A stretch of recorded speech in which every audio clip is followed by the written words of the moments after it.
할렐루야, 할렐루야. 따라하세요. 하나님, 이 밤에도 큰 은혜 주세요. 옆 사람 축복해 주세요. 성령의 능력으로 세상도 마귀도 죄악도 자아도 이깁시다.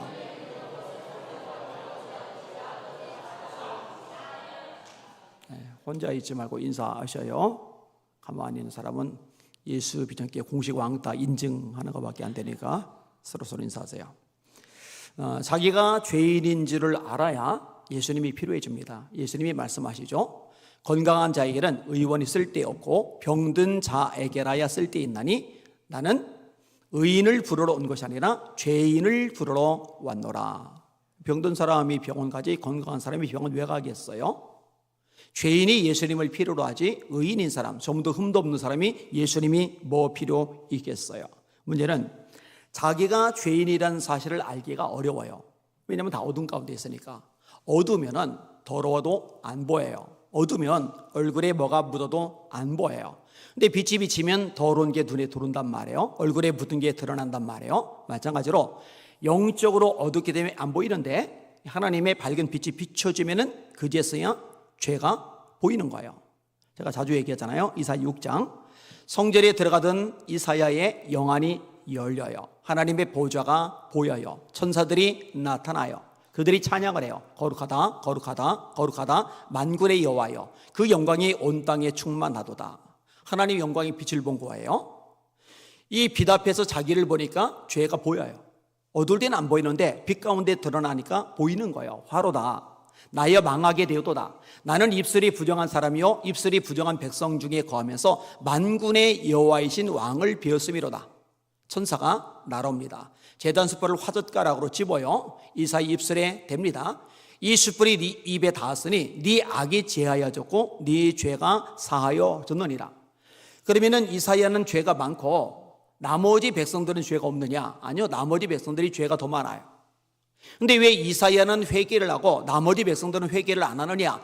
이사야는 하나님의 영광의 빛을 봤거든요. 그 빛 앞에서 자기의 죄인됨이 드러났거든요. 이 나머지 백성들은 영의 눈이 어두워요. 하나님의 영광의 빛을 못 봐요. 그 빛 앞에서 자기를 못 봐요. 그러니까 회개가 나오지를 않는 거죠. 여러분, 회개할 수 있다는 거 복인 줄 깨달으시길 바랍니다. 내가 죄인임을 자각할 수 있다는 거 복인 줄 깨달으시길 바랍니다. 바울 사도는 예수님을 박해하던 사람이죠. 엄밀히 말하면 교회를 박해했는데 사도행전 9장에 보니까 네가 어찌하여 나를 박해하느냐라고 말씀하세요. 교회 박해는 예수님 박해입니다. 교회 조롱은 하나님 조롱입니다. 교회 비웃는 거는 하나님을 비웃는 겁니다. 왜냐하면 교회는 예수님의 몸이기 때문에 그래요. 자, 사도행전 9장과 22장과 26장 세 번에 걸쳐서 예수님을 다메섹 도상에서 만나는 바울 이야기가 나와요. 이 바울이 이전에는 예수 장이들이 죽일 놈이에요. 자기는 의로워요. 자기는 제사장들의 권한 위임을 받아서 교회를 잔멸하는 게 사명이에요. 사도행전 7장에 보니까 스데반 죽을 때 증인들이 옷을 지키고, 사도행전 8장에 보니까 교회를 잔멸할세, 사도행전 9장에 보니까 위협과 살기가 등등하여 이렇게 말해요. 근데 예수님을 만나고 나니까 달라져요. 밝은 빛이잖아요. 빛 앞에서 자기를 봤잖아요. 이 바울의 고백이 뭡니까? 내가 죄인 중에 괴수다예요. 내가 죄인 중에 괴수다. 어떻게 자기 자신을 죄인 중에 괴수라고 고백을 할까? 빛 앞에서 자기를 봤거든요. 다시 말합니다. 자신의 죄인임을 볼 수 있다는 거 복인 줄 믿으시길 바랍니다. 자기가 죄인인지를 모르는 것, 자기가 수준 있고 영적으로 레벨이 괜찮고 또 의롭다라고 생각하는 것, 이게 사실은 굉장히 위험한 거죠. 그게 소위 바리새인화 되는 거죠. 예수님이 누가복음 18장에서 바리새인과 세리의 기도를 비유로 말씀하십니다. 바리새인은 이렇게 말합니다. 하나님, 저는 토색, 불의, 간음을 하는 자들과 같지 않고 저 세리와도 같지 아니함을 감사하나이다. 저는 일주일에 2번 금식을 합니다. 소득의 11조를 드립니다. 세리는 고개를 못 들어요. 얼굴을 숙이고 가슴을 두들기면서 탄식을 합니다. 저를 불쌍히 여겨주세요. 저는 죄인입니다. 예수님이 말씀하세요. 세리가 바리새인보다 의롭다함을 받았느니라. 근데 이 말씀을, 이 비유를 하시기 앞부분에 예수님이 누구를 겨냥해서 말씀하시는지를 명확히 이야기하세요. 또 자기를 의롭다고 믿고 다른 사람을 멸시하는 자들에게 이 비유로 말씀하시되, 누구요? 자기를 의롭다고 믿는 사람들. 나 정도면 깨끗하지, 나 정도면 거룩하지, 나 정도면 수준 있지, 나 정도면 봐줄만 하지, 이렇게 자기 과시를 하는 사람을 겨냥해서 목적성 비유를 주님이 말씀하신 거예요. 이는 교회 안에서 위험한 사람이 누구냐면요, 이 바리새인화된 사람인데 자기는 의롭고 신앙생활도 잘하고 열심도 있고 수준도 뛰어나고, 근데 보니까 틀려먹은 사람들이 너무 많이 보이는 거예요. 이 정죄에 둔 판단에 는 바리새인화죠. 요 사람들이 정말 위험한 사람들입니다. 절대로 주님이 이뻐하실 수 없는 사람들입니다. 다시 말합니다. 여러분들은 여러분 자신들이 주님 앞에 부족한 죄인임을 인식하시길 바라고, 하나님 나를 불쌍히 여겨주세요, 주의 긍휼이 필요합니다, 이런 고백을 하실 수 있는 겸손한 종들 되시기를 예수님의 이름으로 축원합니다. 그게 이제 제대로 된 신앙생활이죠. 그리고 이런 사람들이 교회 안에 가득하면은요, 남 판단하고 남 정지할 여유가 없기 때문에, 겸손할 수밖에 없기 때문에 교회가 은혜로워요. 서로 세워줘요. 근데 죄다 교만한 인간들만 있잖아요. 영적으로 의롭고 수준 있다고 착각하는 사람들만 있잖아요. 그럼 교회가 정신이 없어요. 피곤해요. 아주 피곤해요. 자, 자신이 죄인인 줄 알 수 있는 방법이 하나님의 빛 앞에서 자기를 본다고 그랬어요. 여러분, 하나님의 빛 앞에서 본다, 이사야처럼 영안이 열리거나 바울처럼 영안이 열리거나, 이 두 가지 경우가 있는데, 보다 보편적인 경우는 뭐냐면 하나님의 말씀의 빛 앞에서 자기를 들여다보는 겁니다. 이 말씀의 빛 앞에서 자신을 들여다볼 수 있는 복 있는 여러분들 되시기를 예수님의 이름으로 축원합니다. 히브리서 4장 12절이죠. 하나님의 말씀은 살아있고 활동력이 있어 좌우의 날선 어떤 검보다 예리하여 혼과 영과 및 관절과 골수를 찔러 쪼개기까지 하며 또 마음의 생각과 뜻을 감찰하나니, 뭐냐? 말씀이 내 마음의 생각과 뜻을 감찰하는데, 살펴본대요. 하나라도 그 앞에 드러나지 않으며고 오직 만물이 우리를 상관하신 자의 눈앞에 벌거벗은 것 같이 드러나느니라. 이게 하나님의 영감의 말씀이기 때문에 우리 속에 감춰져 있던 것, 숨겨져 있던 걸 다 드러내요. 그래서 말씀에서 벗어난 것, 말씀에서 넘어간 것, 이 말씀에 못 미치는 것, 이게 죄잖아요. 하마르티아, 말씀, 이게 관역인데 못 미치거나 빗나가거나 넘어가는 것. 내가 말씀 넘어갔구나. 내가 말씀대로 순종하지 못하고 있구나. 내가 말씀에서 빗겨나갔구나. 내가 죄인이네. 예수님 십자가의 피로 내가 오를 씻음 받아야 되겠네. 만일 우리가 우리 죄를 자백하면 그는 미쁘시고 의로사 우리 죄를 사하시며 모든 불의에서 우리를 깨끗하게 하실 것이요. 근데 이 말씀이 아니면은요, 안 보여요. 내 눈으로. 사람과 사람만을 비교하지 절대적인 하나님이 눈앞에서 자기 자신을 볼 수 있는 방법이 없거든요. 날마다 말씀을 가까이 하셔서 이 말씀 앞에서 벌거벗처럼 드러나고 죄를 발견하고 회개해서 정결함을 받는 여러분들 되시기를 예수님의 이름으로 축원합니다. 그렇게 되셔야 돼요. 이 주님이 원하시는 거예요. 여러분, 예수님의 첫 번째 메시지가 뭐였죠? 하나님의 나라. 하나님의 나라에 들어가는 문이 있죠. 문이 뭐였죠? 회개와 믿음이죠. 회개. 때가 찼고 하나님의 나라가 가까이 왔으니 회개하고 복음을 믿어라. 자, 누가 회개할 수 있죠? 내가 죄인임을 아는 사람이 회개를 하죠. 내가 죄가 없는데 왜 회개를 해요? 내가 의로운데 왜 회개를 해요? 회개하려면 내가 죄인인 줄 알아야 되는 거예요. 예수님이 누가복음 13장에 말씀하세요. 그때 마침 두어 사람이 와서 빌라도가 어떤 갈릴리 사람들의 피를 그들의 제물에 섞은 일로 예수께 아뢰니 대답하여 이르시되 너희는 이 갈릴리 사람들이 이같이 해받음으로 다른 모든 갈릴리 사람보다 죄가 더 있는 줄로 아느냐? 너희에게 이르노니 아니라. 너희도 만일 회개하지 아니하면 다 이와 같이 망하리라. 따라합시다. 너희도 만일 회개하지 아니하면 다 이와 같이 망하리라. 자비와 긍휼이 많으신 예수님 부드러운 말씀만 하지 않으셨어요. 니들 회개 안 하면 다 망해. 또 실로암에서 망대가 무너져 치어 죽은 18사람이 예루살렘에 거한 다른 모든 사람보다 죄가 더 있는 줄 아느냐? 너희에게 이르노니 아니라. 너희도 만일 회개하지 아니하면 다 이와 같이 망하리라. 똑같아요. 한 번 더 나와요. 따라합시다. 너희도 만일 회개하지 아니하면 다 이와 같이 망하리라. 더 크게 따라하세요. 한국교회도 회개하지 아니하면 다 이와 같이 망하리라.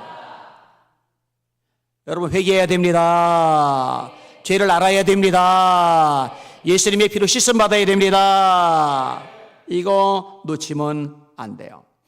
오늘 본문은요, 죄가 없는 사람이 인류 역사상 그리고 어느 나라든 한 명도 없다.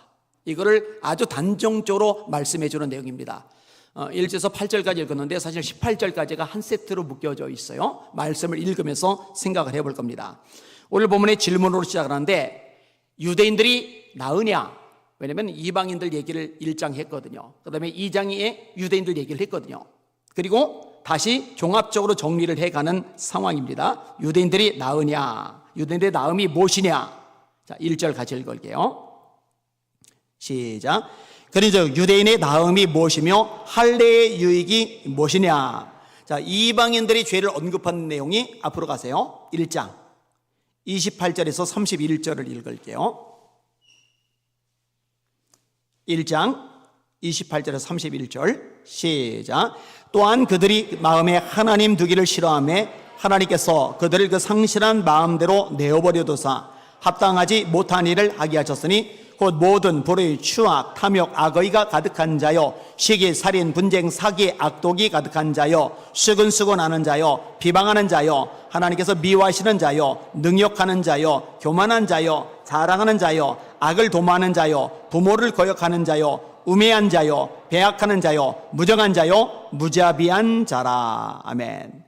죄의 종류들이 많죠. 불의, 추악, 탐욕, 악의가 가득한 자, 시기, 살인, 분쟁, 사기가 가득한 자, 뭐 이렇게 계속 나와요. 부모를 거역하는 자도 죄예요, 죄. 무정한 것, 무자비한 것, 이게 다 죄란 말이에요. 이 죄의 근원은 뭐냐? 마음에 하나님 두기를 싫어하는 것. 그러니까 28절에 나머지 수많은 죄의 항목이 걸리는 거예요. 그들이 마음에 하나님 두기를 싫어하며 그들 그 상실한 마음대로 내어버려 두사 합당하지 못한 일을 하게 하셨으니, 그게 뭐냐? 곧 불의, 추악, 이렇게 쭉 열거되는 거예요.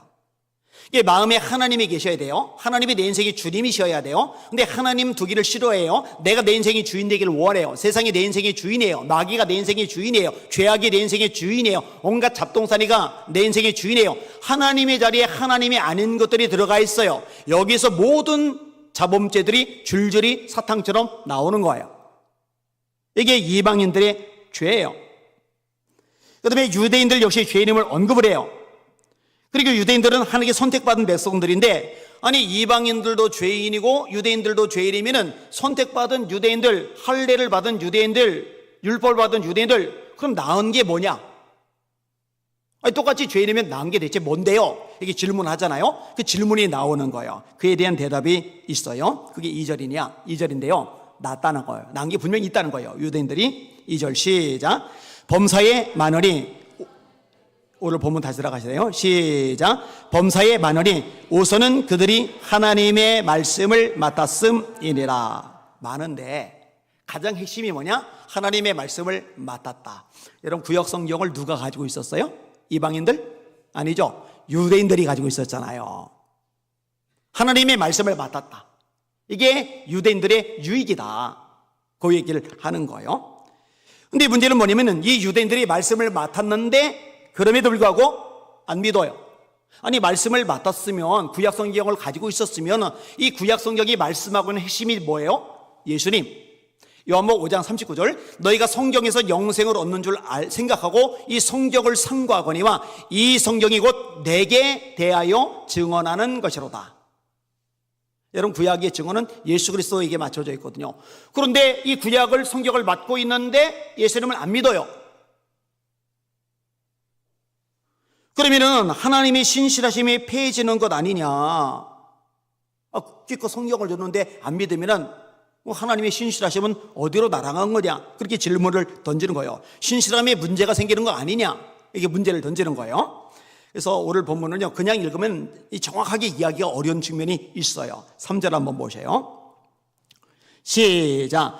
어떤 자들이 믿지 아니하였으면 어찌하리요? 그 믿지 아니함이 하나님의 미쁘심을 배하겠느냐. 자, 미쁘심이 뭐예요? 믿을만 하심. 다시 말해 신실하심. 아까 찬양이죠. 오신실하신죠. 아니, 하나님의 말씀을 맡았는데 말씀을 맡았던데도 불구하고 안 믿어요? 그러면 하나님의 신실하심 엉망진창 되는 거 아니냐? 그거가 아니라는 거죠. 자, 4절입니다. 읽습니다. 시작.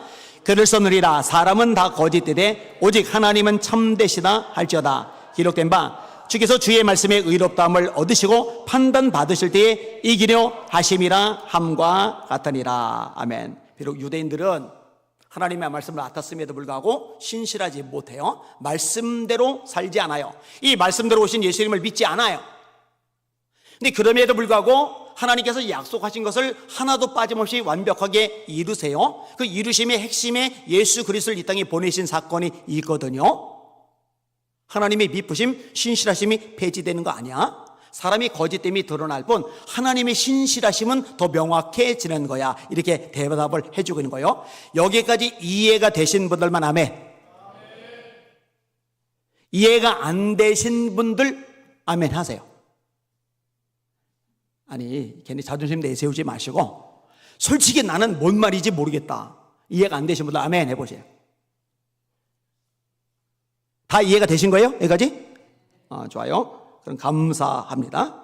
자, 하나님의 신실하심, 예수님의 오심을 통해서 명확해지셨죠. 그동안 공부했던 거 복습사 한번 해봅시다.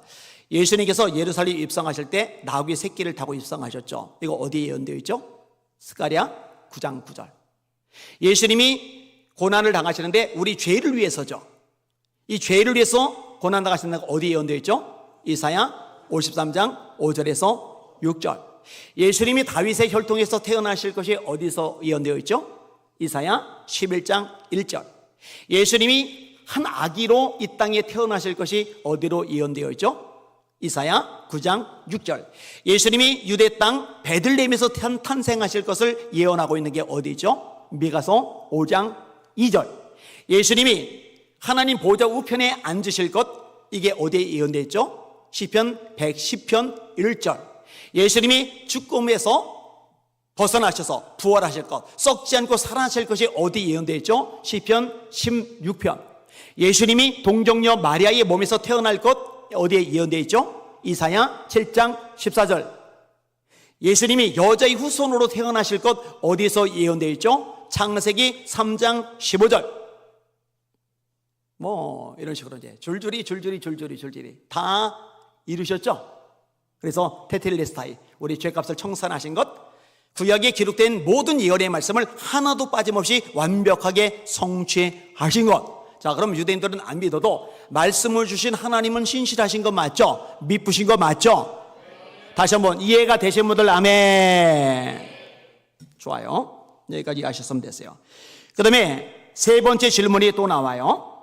자, 이 유대인들의 거짓됨, 믿지 않음, 이 죄악, 근데 이것 때문에 오히려 하나님의 신실하심이 더 드러나요. 그러면은 우리들 때문에, 자신들 때문에 하나님이 더 이렇게 높아지고 신실하심이 더 드러났으면은 그럼 우리 잘한 거 아니냐? 우리 때문에 하나님 드러났으니까.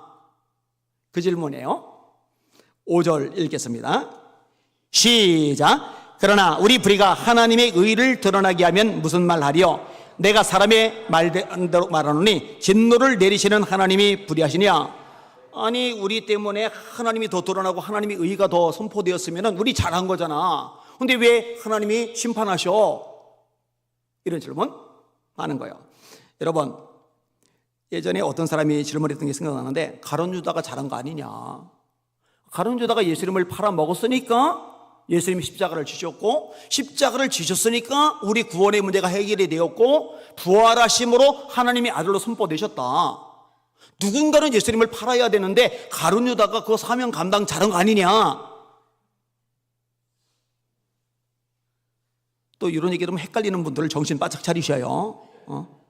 헷갈리지 마세요. 여러분, 가룟 유다가 악을 행한 건 악이고 그 악조차도 선으로 바꿔서 하나님의 말씀이 성취되는 통로로 삼으시는 것은 하나님의 섭리고 전능하심이고, 가룟 유다가 죄를 지은 것 자체는 심판받아 마땅합니다. 이것도 정리가 되시는 분들 아멘. 이렇게 따르셔야 돼요. 이런 바벨론은요, 하나님이 막대기라고 그러세요. 몽둥이라고 그러세요. 하나님이 쓰신 거예요. 하나님이 잡으신 거예요. 이 몽둥이를 잡고 뭘 했느냐? 범죄한 유다 백성들 때리신 거예요. 심판을 행하신 거예요. 그럼 바벨론은 하나님께 쓰임받은 거예요. 그럼 하나님께 쓰임받았으니까 우리 잘한 거 아니냐, 우리 훌륭한 거 아니냐. 근데 하나님이 바벨론을 심판하세요.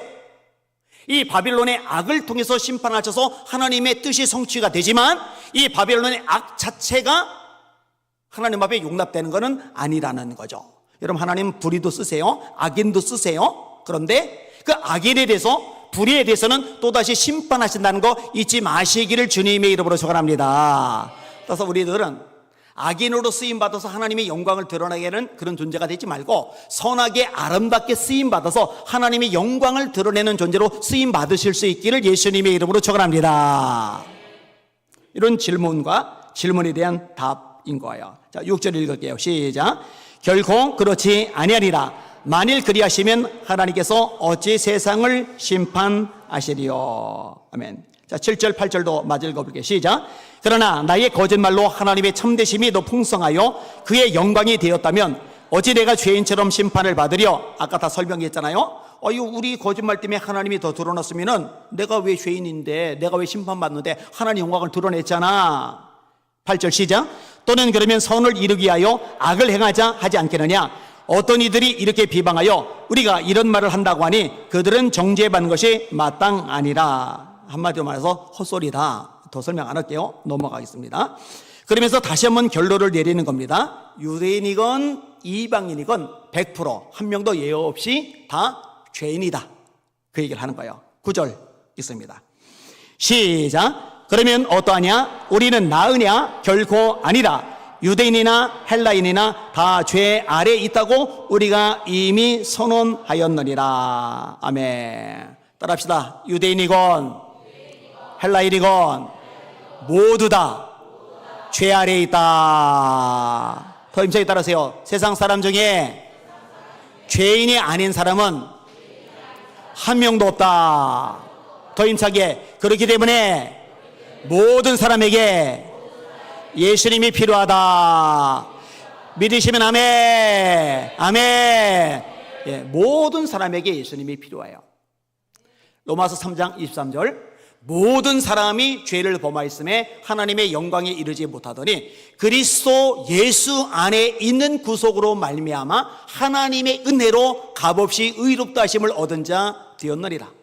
로마서 6장 23절. 죄의 삭은 사망이요 하나님의 은사는 그리스도 예수 우리 주 안에 있는 영생이니라. 죄인 얘기하면 반드시 반대편에 예수님 얘기가 나와야 돼요. 왜냐? 예수님만이 이 죄를 해결하니까. 죄인임을 알아야 예수님이 필요한 거예요. 예수님이 필요해야 구원이 이루어지는 거예요. 따라서 내가 죄인임을 모르는 사람은 구원 못 받아요. 천국 못 가요. 죽었다 깨도 영생 누릴 수가 없습니다. 죄인임을 아는 것 핵심이에요. 다시 원점 돌아서 왜 회개와 믿음을 천국에 들어가는 문이라고 제가 여러분에게 가르쳐 드렸느냐. 예수님 첫 번째 메시지죠. 따라합시다. 때가 찼고 하나님의 나라가 가까이 왔으니 회개하고 복음을 믿으라. 아멘. 자, 그러면서 이제 구약 성경을 인용해요. 바울 사도가 구약 성경이라서 아주 도사잖아요. 그냥 달달달달 외우고 있잖아요. 자, 10절에서 12절까지 같이 읽을게요. 10절에서 12절까지는 시편 14편 1에서 3절 내용 일부가 인용이 된 거예요. 시작. 기록된 바 의인은 없나니 하나님을 깨닫는 자도 없고 하나님을 찾는 자도 없고 다 치우쳐 함께 무익하게 되고 선을 행하는 자는 없나니 하나도 없도다. 대전제 의인은 없나니 하나도 없으며. 여러분, 예수님 말고 의인 없습니다. 예수님 말고 100% 다 죄인입니다. 이 성경의 말씀 명확하게요. 깨닫는 자도 없다.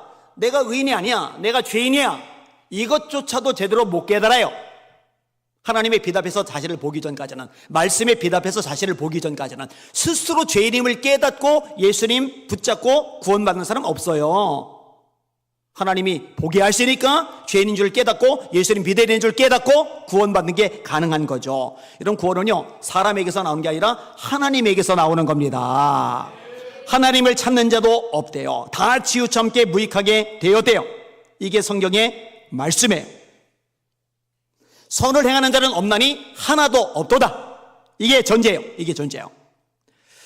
자, 제목을 특이하게 잡았어요. 마리아가 원죄가 없다고 가르치는 게 카톨릭이에요. 카톨릭의 이 교리는 이단 사상입니다. 성경은 명확히 말해요. 죄가 없는 분은 예수님 한 분뿐이다. 왜 예수님이 죄가 없으시냐? 원죄가 왜 없으시냐? 동정녀의 몸에서 탄생하셨기 때문에 그래요. 카톨릭은 마리아의 어머니인 안나를 성인으로 추앙한 거래요. 왜냐?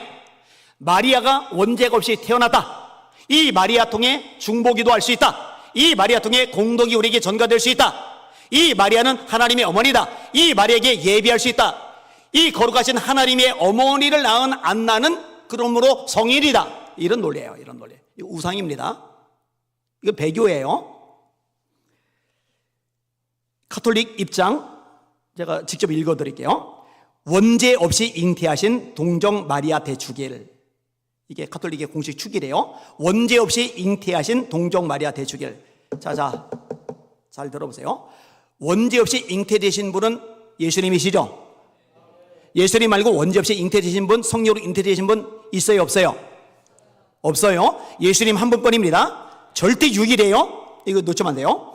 로마 카톨릭 교회에서 성모 마리아의 원죄 없는 잉태, 즉 성모 마리아가 태중에서 원죄에 물들지 않고 잉태되었다는 전승을 기념하는 대축일이다. 보편적으로 복되신 동정 마리아 탄생 축일인 9월 8일에서부터 거슬러 계산하여 9개월 전인 12월 8일에 지내고 있다. 대한민국을 포함하여 미국, 스페인, 포르투갈, 브라질, 필리핀, 니카라과 등의 여러 나라 및 여러 성당에서는 원죄 없이 잉태된 마리아를 수호 성인으로 모시고 있다.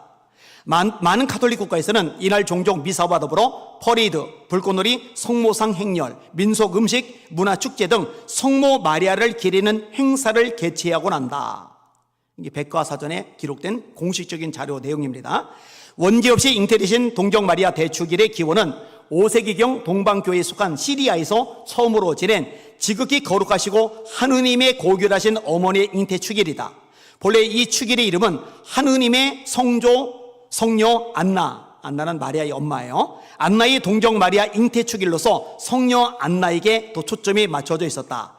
1476년 교황 식스트 4세는 교의적 차원에서 마리아의 원죄 없는 잉태를 규정하지는 않았지만 이 축일을 로마 전례력에 삽입하고 미사와 성무 일도에서 사용할 전례 문구들을 인준하였다.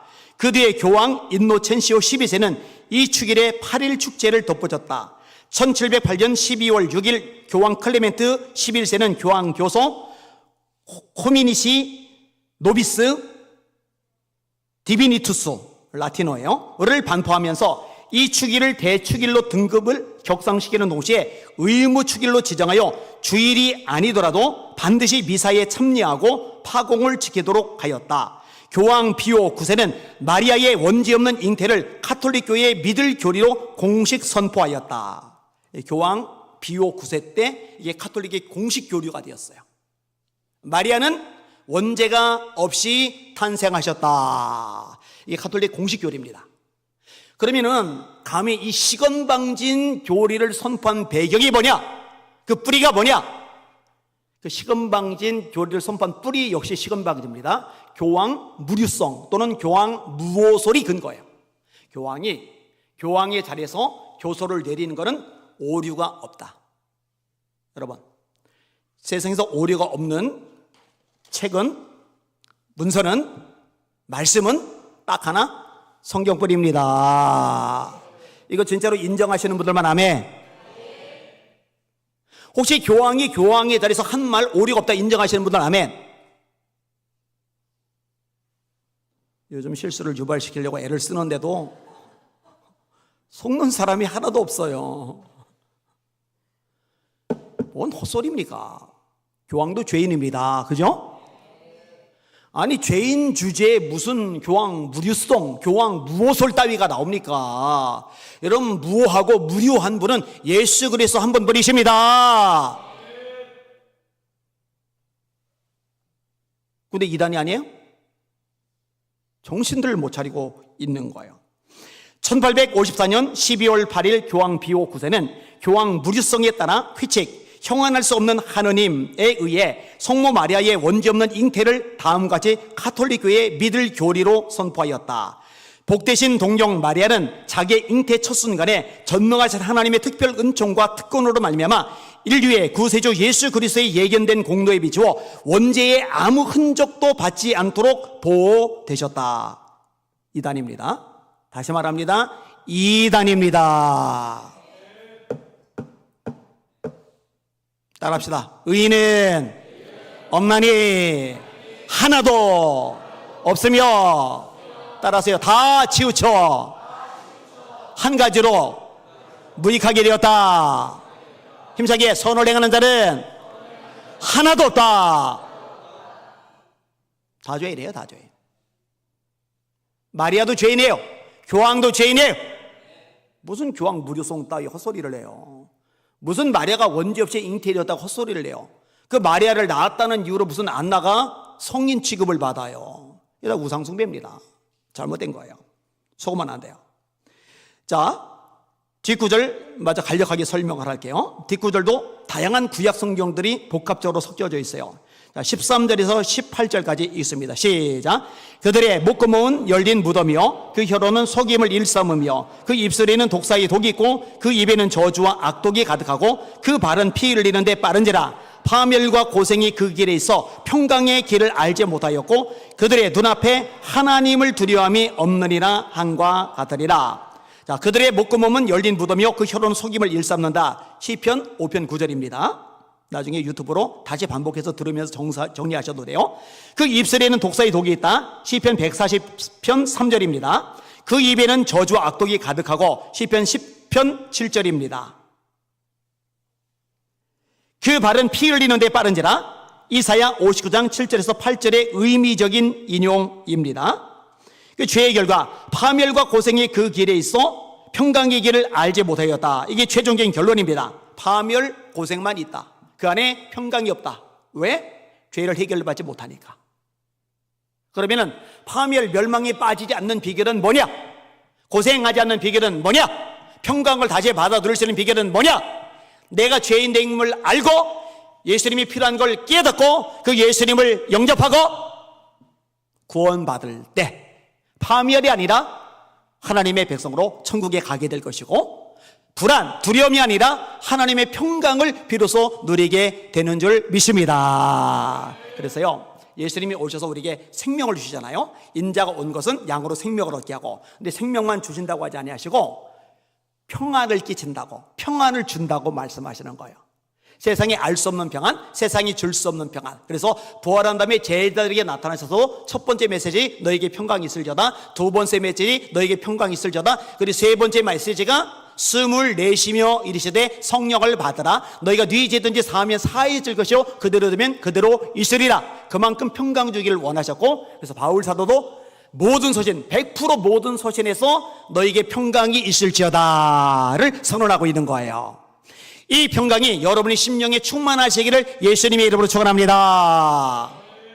내가 심판받는다 생각해봐요. 내가 영원한 불구덩이 지옥에 떨어진다 생각해봐요. 그럼 평안해요? 불가능하죠. 근데 구원받았으니, 죄산 받았으니, 오늘 죽어도 천국에서 눈을 뜨게 되었으니 영원한 평안이 우리 안에 거할 수 있는 것입니다. 할렐루야. 이게 오늘 본문의 내용입니다. 말씀을 정리합니다.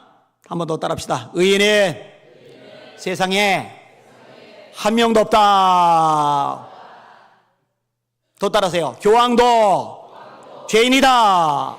마리아도 죄인이다. 아니만도 죄인이다. 자, 옆 사람 보시고 웃으시면서 당신도 죄인입니다. 상대방 보시고 나도 죄인입니다. 마지막 답시다. 우리에게는 오직 예수님이 필요합니다. 그 피로 죄사함 받는 거예요. 이 세상의 모든 죄를 맑히시는 주의 보혈 찬양하잖아요. 죄에서 자유롭게 함은 높아요. 많잖아요, 그죠? 예수 십자가에 걸린 피로써 그대는 씻기어 있는가? 더러운 죄 희게 하는 능력을 그대는 참 의지하는가? 예수의 보혈로 그대는 씻기어 있는가? 마음속에 여러 가지 죄악이 깨끗이 씻기어 있는가? 할렐루야. 회개하는 능력이 아니라 희게 하는 능력입니다. 이거 회개하는 능력으로 부르는 사람도 생각보다 많아요. 예수의 피밖에 없습니다. 혹시 여러분 중에 아직 구원이 확실히 없으신 분들은 예수님만 붙잡으셔요. 예수님의 피로 죄사함 받으셔요. 그리고 이미 구원받았다면, 구원이 확실히 있다면 우리의 사명은 이 예수님을 모르는 사람, 자기가 죄인임을 모르기 때문에 죄를 해결한 유일한 구원자 예수 그리스도를 믿지 못하는 사람, 예수님을 필요로 하지 않는 사람에게 복음을 전해서 그들도 예수님을 알고 예수님을 필요로 하고 예수님을 영접하여 구원받게 만드는 게 저와 여러분의 이 세상 존재하는 가장 큰 목적이라는 거 잊지 마시고 열심히 복음을 전하는 저와 여러분들 되시기를 예수님의 이름으로 축원합니다. 이 땅에 교회가 있어야 되는 이유가 뭐예요? 영혼구원. 교회는 유람선이 아니고 구조선입니다. 하나님은 모든 사람이 구원을 받으며 진리를 아는 데 이르시기를 원하시느니라. 아멘.